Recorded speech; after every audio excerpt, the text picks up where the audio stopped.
Zee 24 तासनं उघड केलेल्या जमीन गैरव्यवहार प्रकरणात एक समोर माहिती आलेली आहे। अंजली दमानिया बावधन पोलीस ठाण्यामध्ये दाखल झाल्या आहेत। त्याची महत्त्वाची बातमी आपण पाहतोय। झी 24 तासनं उघड केलेल्या जमीन गैरव्यवहार प्रकरण आणि त्या संदर्भात अंजली दमानिया याही पत्रकार परिषद घेत आहेत आणि त्या सुद्धा या संदर्भात योग्य ती कारवाई व्हावी यासाठी प्रयत्नशील आहे। त्या संदर्भात त्या सातत्याने आक्रमक झालेल्या सुद्धा पाहायला मिळतात आणि अंजली दमानिया या बावधन पोलीस ठाण्यामध्ये दाखल झाल्या आहेत। कालच त्यांनी पत्रकार परिषद घेत या संदर्भात अधिक माहिती दिलेली होती।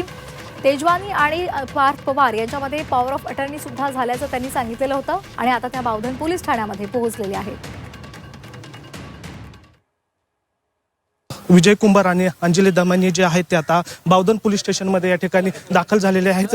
विजय कुंभारांकडे काही डॉक्युमेंट्स आहेत। काय डॉक्युमेंट्स नाही, जी तक्रार द्यायची त्याची कॉपी आहे आणि जी कागदपत्र आहेत त्यांच्याकडे ऑलरेडी त्याची पण कॉपी द्यायची आहे। जी तुम्ही माहिती काढलेली बाहेर त्याच्यामध्ये जे चार्ट्स मी माहिती काही काढलेली नाही, ही माहिती त्यांच्याकडेच आहे, त्यांच्याकडचीच माहिती आम्ही त्यांना देतोय। आम्ही काही वेगळं काढलेलं नाहीये। म्हणजे डॉक्युमेंट आम्ही किंवा अंजली दमानिया यांनी तयार केलेली नाही, ही पोलिसांकडे आहेत, ही त्याच्यातले जे आरोप आहेत त्यांच्याकडे आहेत। त्यांनी काही गोष्टी पोलिसांना दिलेल्या आहेत, आता त्याच्या कॉपीज आम्ही देणार आहोत आणि याप्रमाणे कारवाई करा।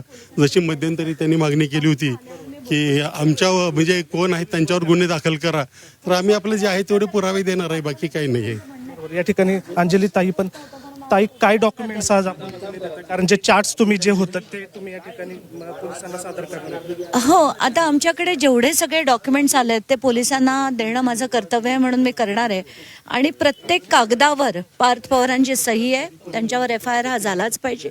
आज जर पोलिसांनी ते करून घेतलं नाही तर आम्ही कोर्ट मूव्ह करून ते करून घेणार आहे। पुणे क्राईम ब्रँचला पण भेटणार आहे का तुम्ही? CPला पण भेटणार? आत्ता आधी बावधन पोलीस स्टेशन करणे आत्ताची इन्क्वायरी इकडे चालू आहे आणि याच्यानंतर CPंना दुपारी 1:45ला भेटून त्यांच्याकडे सुद्धा लेखी तक्रार द्या। आता जे तुम्ही डॉक्युमेंट्स काढलेले आहेत त्या डॉक्युमेंट्स खूप स्ट्रॉंग आहेत, त्यानुसार गुन्हा दाखल करावाच लागेल का पुणे पोलिसांना? तर करावाच लागेल, कारण it is now an open and shut case. याच्यात प्रत्येक पानावर त्यांची सही आहे, त्यांचा फोटो आहे, त्यांचे विटनेस आहे आणि नोटराइज डॉक्युमेंट आहे। हे झाल्यावर आम्ही आता बाकीचं बोलूच तुमच्याशी। व्हिडिओ जर्नलिस्ट विकी कांबळेसह निलेश खरमरे, झी मीडिया, बावधन।